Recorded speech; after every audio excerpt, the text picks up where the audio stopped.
how's it going? You guessed it, we are back out at the airport here again today. I have a pretty fun video I'm going to make today. We're going to go out and shut down and land and talk about some tips for student pilots or people who are starting their license. Also, I picked up Polar Pro and Peter McKinnon's new variable ND filter. So we're going to go ahead and give that a try today.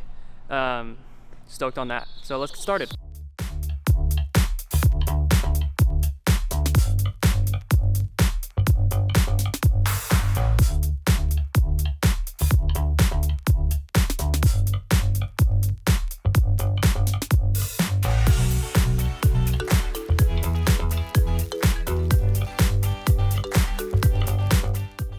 Summer is coming. It's starting to get hot. What is it? 80 degrees outside? It's not bad yet, but it's coming, I can tell.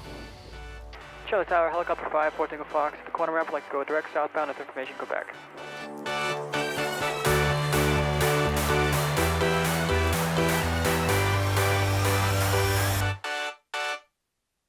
It's gonna start getting hot, like I mentioned, so I'm gonna be doing as much flying as I can. I've been really busy lately, so I haven't been able to do Charlie Bravo, runway 22 right, clear to land.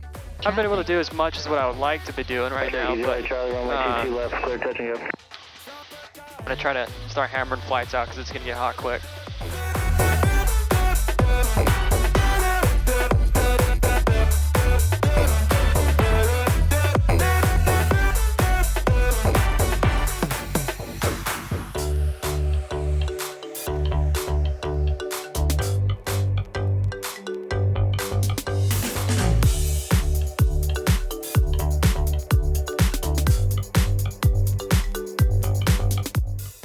Oh yeah, this will work. Timer's going. Get shut down. There's nowhere to sit around here. That's alright. I don't need a chair. I can stand or I'll squat. Nah, never mind. I won't be doing that. I'll just stand. How about that? Man, I really should have brought a chair. Okay, number 1. Find a friend. I have my buddy David who does a lot of flying, and he started flying about the same time I did. So we are always able to talk about our training, our flights, and bounce ideas and knowledge off each other. And I've learned a lot from David over the time. I hope he's learned something from me. Every time I fly with him or we talk about conversations, whatever it is, I always learn something new. And so I think it's important to find somebody like that. You guys are in similar places, doing similar activities, or not at all, and you guys can talk, and you'll learn a lot from each other. And whether that be in person or through social media, I've met a lot of people that I would have never met through Instagram. And it's been great to build relationships with people. So find people, network, try to find some people that are doing the same thing that you're doing. So number 2 is familiarize yourself with your equipment, whether that be ForeFlight, Garmin G1000s, or sectionals and charts and paper.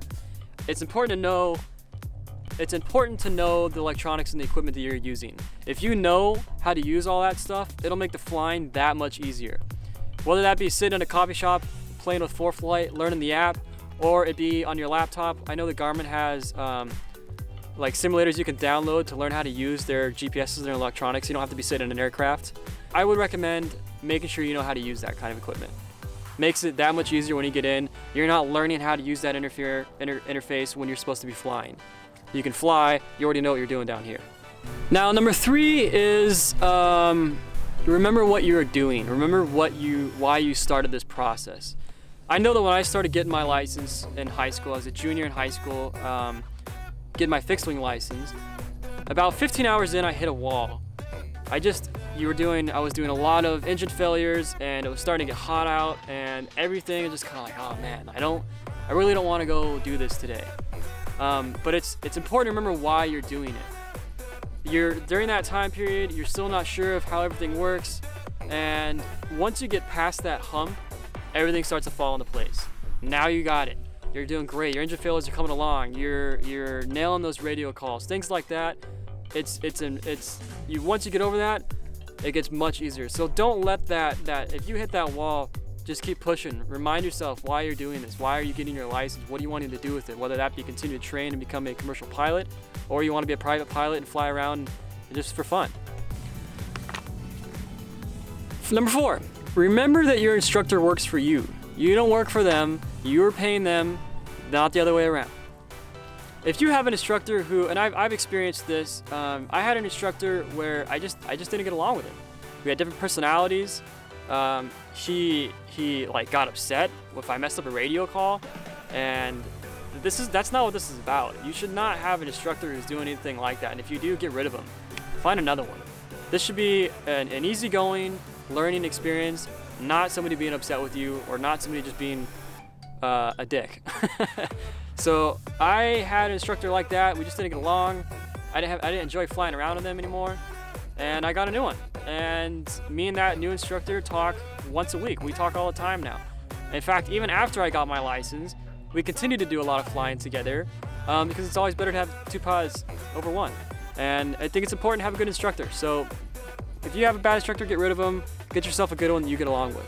Now, number 5 is paying attention to accident reports and NTSB reports and learning from things that went wrong. It's kind of a dark subject. It's not something a lot of people like to talk about. But if you pay attention, man, these damn flies are all over the place. Anyways, pay attention to those. Talk to your friends that you've made. Send it off to them. I always have a discussion. If I see an accident or something like that, or a video on the internet, I always fire it off to David or my instructor, and we talk and say, hey, how do you think this could have been avoided? Learn from those type of mistakes, and it'll make you a better pilot. So there you go. Now you got 5 tips and tricks that I think will improve your student pilot experience or just your pilot experience altogether. If you got any more questions, feel free to ask below. If you got anything else that you guys recommend the pilots to watch this, if you have something you recommend, drop in the comments below. All right, it is 4:30. I'm supposed to take Zoe's senior photos at 5:30, so if I'm late to that, she's gonna be really upset. So I better get going. Let's get fired up, get out of here. Everything's still in the green. And let's go ahead and get out of here.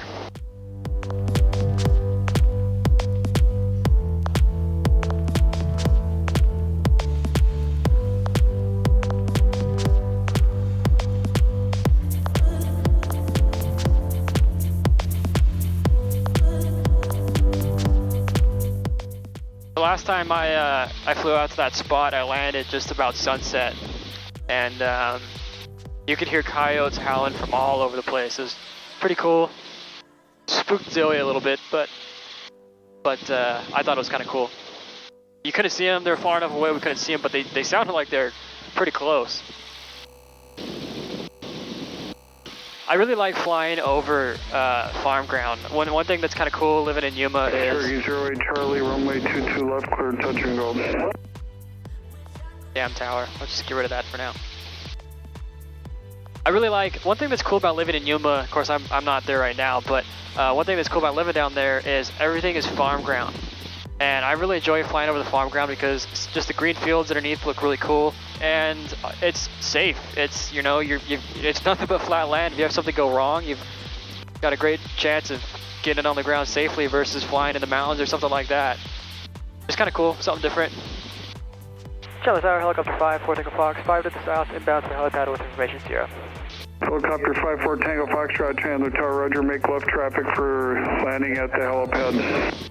Left traffic for the helipad, 4 Tango Fox. Looks like I'm the last one here today. Got the doors closed already.